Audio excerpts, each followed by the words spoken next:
নমস্কার বন্ধুরা, মায়ের রান্নাঘরে সবাইকে স্বাগত। আজ শেয়ার করব অনুষ্ঠান বাড়ির মতন আমের চাটনি রেসিপি। শেষ পাতে চাটনি খেতে কিন্তু আমরা সকলেই ভারী পছন্দ করি। আজ অনুষ্ঠান বাড়ির মতন একদম চাটনি রেসিপি আজকে শেয়ার করব।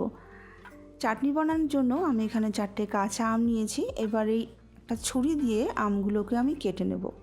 আমগুলোকে আমি খোসা সমেতই কাটবো। আপনারা চাইলে কিন্তু খোসাটাকে ছাড়িয়েও কিন্তু তৈরি করে নিতে পারেন, তবে অনুষ্ঠান বাড়িতে কিন্তু খোসা সমেতই চাটনিটা করা হয়, আর সেইভাবেই আমি আজকে চাটনিটা তৈরি করব।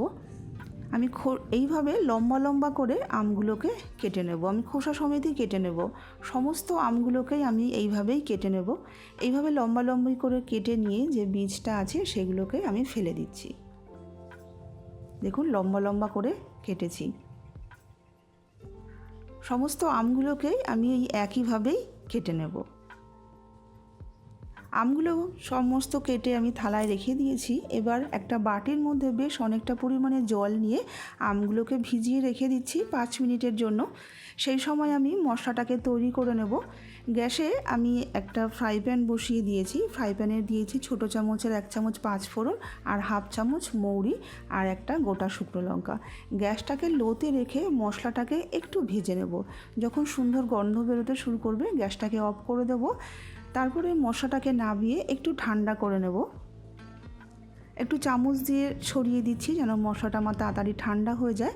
মশলাটা ঠান্ডা হয়ে গেলে একটা মিক্সির জারের মধ্যে নিয়ে আমি মশলাটাকে একটু বেটে নেব। খুব মিহি করে বাটিনি, একটু দানা দানা রেখেই আমি মশলাটাকে বেটে নিয়েছি। চাটনির মশলাটা আমাদের তৈরি হয়ে গেল। এবার ফ্রাই প্যানের মধ্যে দিয়ে দিচ্ছি 1/2 চামচ মতন সাদা তেল। তেল কিন্তু চাটনিতে খুব বেশি প্রয়োজন হয় না। আজকে ফোড়নের নতুন একটা পদ্ধতি আপনাদের সঙ্গে শেয়ার করছি। দেখুন একটা ছাঁকনি নিয়ে আমি 1 চামচ 5 ফোড়ন দিয়েছি। এবার তেলের মধ্যেই আমি 5 ফোড়নটাকে এইভাবে নাড়াচাড়া করে নিচ্ছি যেন আমাদের যে 5 ফোড়নের ফ্লেভারটা আমাদের ফোড়নের মধ্যেও চলে গেল আর ফোড়নটাও কিন্তু আমাদের মুখে পড়বে না। তারপরে আমরা যে মশলাটা তৈরি করেছিলাম সেই মশলাটা এখানে দিয়ে দিলাম। একটু নাড়াচাড়া করে নিয়ে আমি 2 গ্লাস এখানে জল দিয়ে দিচ্ছি।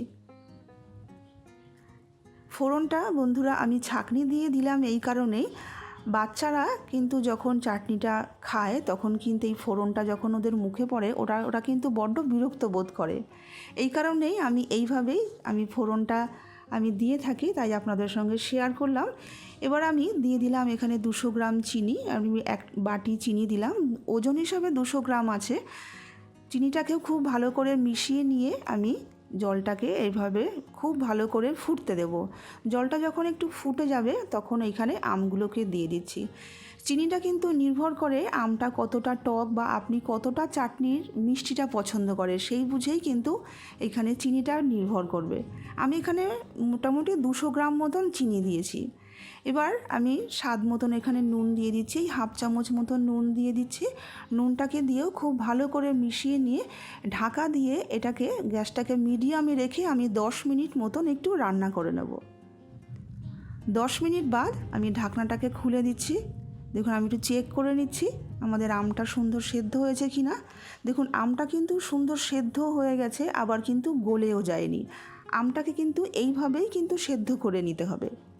আমি কিন্তু চিনির রসের মধ্যেই একেবারে আমটাকে সেদ্ধ করে নিলাম। এইভাবেই কিন্তু অনুষ্ঠান বাড়িতে তৈরি করা হয়।